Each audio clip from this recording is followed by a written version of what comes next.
Pemirsa, masuk di News yang bersama saya Rosa Lencio. Pemirsa, kedatangan Presiden Prabowo ke BRICS menjadi sorotan. Lantaran ini adalah kali pertama Indonesia diwakili oleh pemimpin negara setelah resmi bergabung dengan BRICS.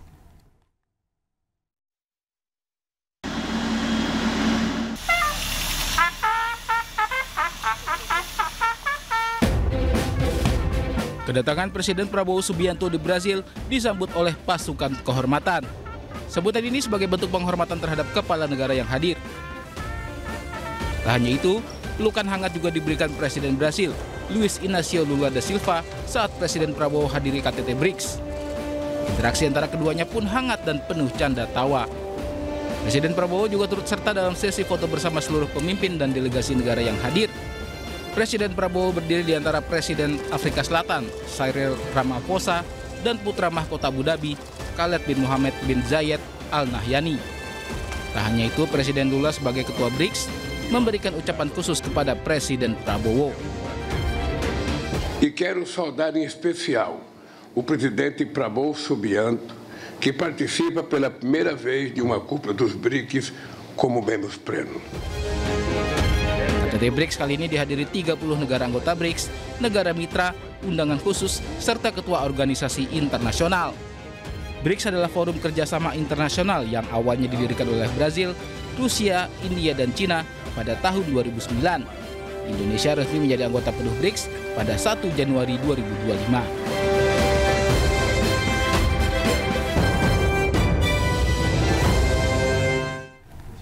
Pemirsa, Sekretaris Kabinet Teddy Indra Wijaya menyebut bahwa keikutsertaan Indonesia dalam KTT BRICS merupakan sejarah baru diplomasi.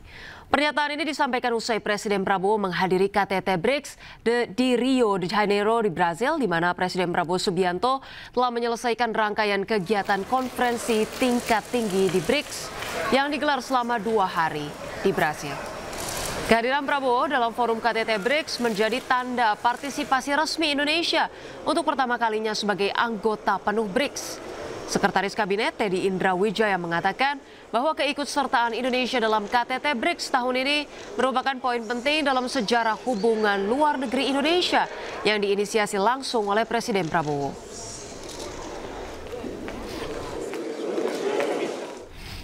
Prabowo Subianto menghadiri KTT BRICS dan hari ini adalah hari kedua sudah selesai, yang mana ini artinya ada sejarah baru.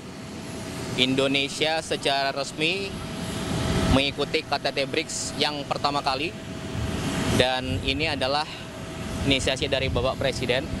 Kemudian di tahun yang sama kita diterima, kemudian seluruh negara anggota BRICS dukung, support, dan akhirnya di tahun yang sama juga kita resmi menjadi anggota penuh BRICS. Secara resmi ada 28 negara dan kepala pemerintahan, ya. Jadi 10 anggota BRICS, kemudian ada 10 partner countries, kemudian ada 8 tamu, dan ini banyak sekali yang antri untuk masuk BRICS. Dan ya, ini menunjukkan bahwa Indonesia semakin didengar, semakin diperhatikan, semakin dipandang, dan semakin... Kita ke informasi lainnya, pemirsa. Menteri Koordinator Bidang Pemberdayaan Masyarakat Muhaimin Iskandar mengaku kaget saat mendengar kabar marak praktik prostitusi di ibu kota Nusantara, Kalimantan Timur. Kabar maraknya praktik prostitusi yang diduga terjadi di sekitar wilayah ibu kota Nusantara mulai menghebohkan pada Mei 2025 lalu. Mendengar kabar ini, Menteri Koordinator Bidang Pemberdayaan Masyarakat mengaku kaget. Ia mengaku belum menerima laporan tersebut. Menurut Cakimin, ini merupakan masalah serius dan akan segera mengecek kebenaran informasi tersebut.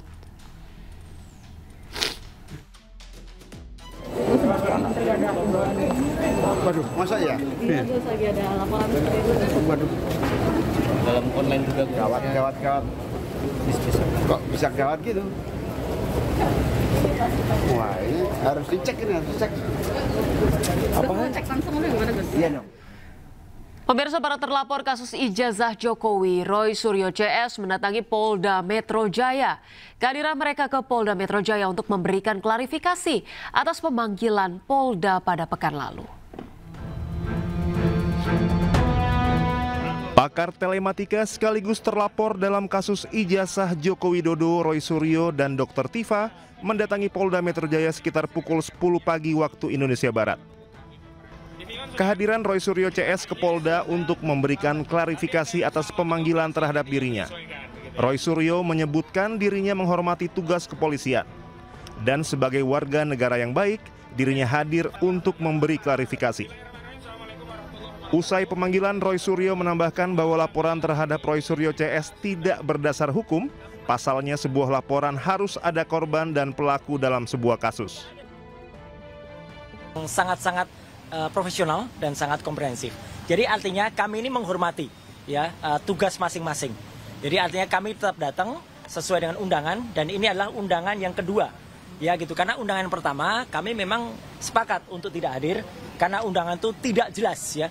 Tidak ada nama terlapornya, tidak ada lokus dan tidak ada tempusnya. Jadi tidak ada lokasi dan tidak ada waktunya. Nah, ternyata bagus dengan kami tidak hadir, kemudian dengan adanya kami minta untuk ada terlapornya, maka ketika tadi sudah ada nama terlapornya, nah itu ada hak di dalam Undang-Undang Dasar 1945 khususnya pasal 28, hak asasi manusia. Kalau kita sudah menjadi terlapor, maka kita berhak untuk tidak memberikan keterangan, ya, karena itu hak dari kita. Buat apa kita memberikan keterangan kalau ternyata keterangan itu malah nanti akan digunakan untuk menjerat kita dan teman-teman semuanya. Yang kedua, benar sekali apa kata tadi Bang Kosinudin ya, bahwa mereka itu yang lapor-lapor ini, yang lapor ini aneh gitu. Karena itu adalah tidak ada kaitan hukumnya, tidak ada saudara, hubungan darah dia dengan Joko Widodo. Ya gitu. Jadi aneh kalau mereka kemudian merasa ikut menjadi yang harus melaporkan, gitu terhina-hinanya, serendah-rendahnya itu nggak ada. Dan juga lucunya mereka mendalilkan beberapa pasal ya, terutama 160 yang itu sifatnya adalah penghasutan, dan mungkin mereka tidak mengerti atau lupa, jadi harus belajar dulu bahwa pasal penghasutan itu 160 itu sudah ada putusan MK yang buat itu adalah menjadi delik material, bukan lagi delik formil. Jadi harus ada korban yang dihasut, dan yang dihasut itu membuat kerusuhan. Sebelumnya, Roy Suryo CS mengaku sengaja tidak menghadiri pemanggilan Polda Metro Jaya pada 2 Juli lalu karena di dalam surat pemanggilan tidak jelas siapa terlapor dan pelapor. Tim Liputan Anyus melaporkan.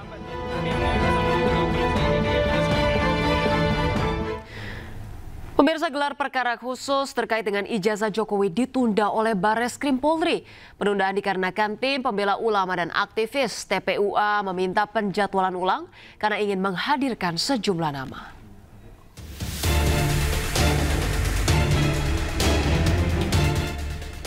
Barreskrim Polri menunda gelar perkara khusus perkara tudingan ijazah palsu Joko Widodo.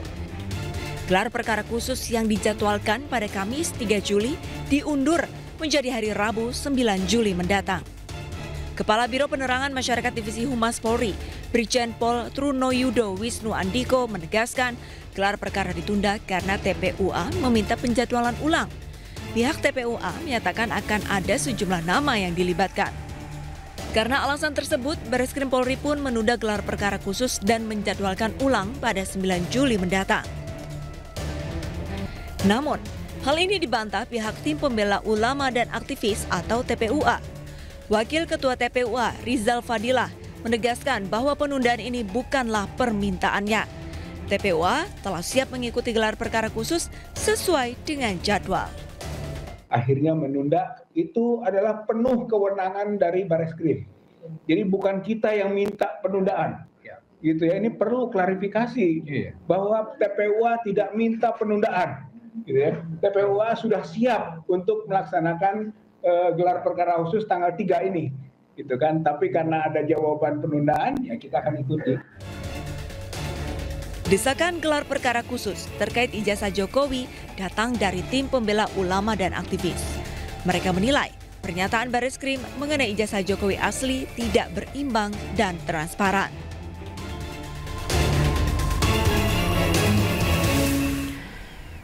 Pemirsa, sedulur Jokowi menuntut Roy Suryo CS meminta maaf kepada Paiman Raharjo. Tuntutan itu buntut pernyataan Roy Suryo yang menyebut ijazah Jokowi diduga buatan percetakan milik Paiman di Jalan Pramuka.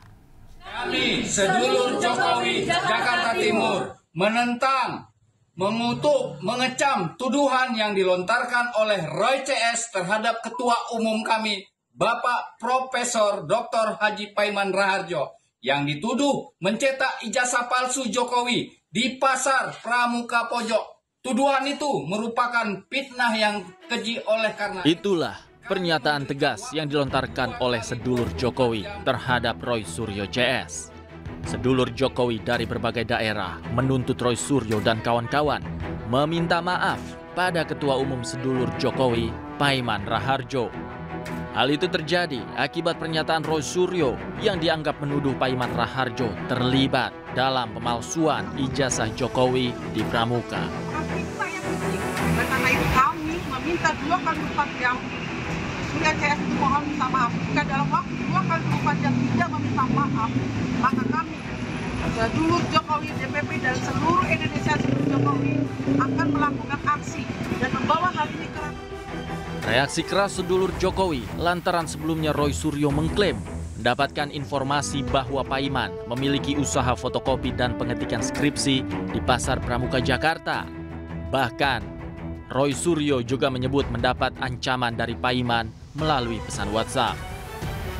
Itu mengirimkan WA yang bernada intimidatif ya. Meskipun awalnya itu dengan kata-kata salam, sahabat, tetapi pada pokoknya dia kemudian memaksa saya, mendesak saya untuk minta maaf dan menghentikan upaya pembongkaran ijazah palsu dari Jokowi. Saya waktu itu mengabaikannya karena saya anggap ini tidak sopan ya gitu. Karena dia kemudian bahkan menunjukkan kalimat ya, dia menuliskan kalimat bahwa supaya keluarga saya aman. Sementara di sisi lain, Paiman menyebut masyarakatlah yang tidak berpikir menggunakan logika yang benar dalam melihat kasus ijazah Jokowi. Ini kan hanya ibaratnya omongan pepesan kosong ya, orang menuduh ijazah Jokowi palsu, tetapi nggak bisa menunjukkan asli. Ini loh Pak Jokowi, ijazah Bapak palsu, ini loh aslinya nggak sesuai dengan yang asli. Nah ini nggak, karena masyarakat tidak bisa berpikir secara benar, maka ini ditangkap, oh palsu, udah jelas-jelas institusi yang mengeluarkan ijazah mengatakan asli. Banyak nama yang disebut-sebut terlibat dalam perkara dugaan ijazah palsu Jokowi. Bola panas kini berada di tangan polisi untuk menjalankan proses hukum perkara ijazah Jokowi dengan transparan dan adil agar kasus ini tidak berlarut-larut. Dari Jakarta, Tim Liputan iNews melaporkan. Pemirsa, Miss World 2025 Opal Suchata Chuangsri tiba di Indonesia pada Senin siang. Kedatangan Miss World ke-72 ini untuk menghadiri gelaran malam final Miss Indonesia 2025 sekaligus menjalani beragam kegiatan selama berada di tanah air.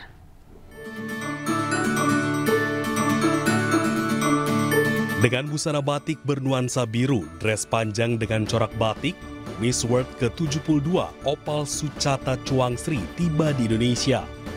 Kedatangan Miss World ke-72 di Jakarta ini untuk menghadiri gelaran malam final Miss Indonesia 2025. Opal Suchata Chuangsri akan menjadi bintang tamu spesial di malam penobatan Miss Indonesia pada tanggal 9 Juli 2025 mendatang. So basically I'm here in Indonesia to join the Miss World Indonesia finals, which Monica will be crowning her successor, and I'm very excited. We're also here to do some photo shoot and just to meet the people here because it's my first time in Indonesia. I want to visit your temple. I want to see your historic religious places where it's full of beautiful culture and history. I want to see the life of the people here. I want to meet the people. I want to see how beautiful and how lively and how sweet you guys are because I've seen Monica and I know that she very well represents Indonesia and that's why I'm very excited to be here today. Puncak penobatan Miss Indonesia 2025 akan disiarkan langsung di RCTI yang dikemas menjadi tayangan menghibur dan menginspirasi. Dari Jakarta, Jessica Winoto, Leman iNews melaporkan.